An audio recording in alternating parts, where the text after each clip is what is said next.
Welcome to today's series of Speaking Correctly with Elizabeth. And today we're going to be looking at the sound.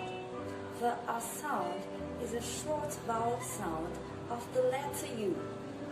Word examples are cat, bat, study, match, sun, hungry. Okay, quickly let's use some of the examples I just mentioned in sentences. I love you so much, but I can't stay in the sun with you.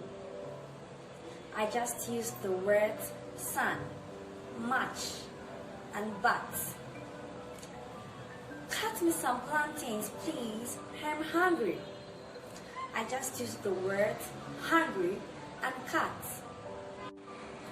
Studying is fun. I just made use of words study and fun. Okay, we've come to the end of today's series and I hope you've learned something today. Do not forget to apply your sounds anytime you're speaking. For more information and sounds, do well to check our social media platforms as displayed on the screen. Thank you.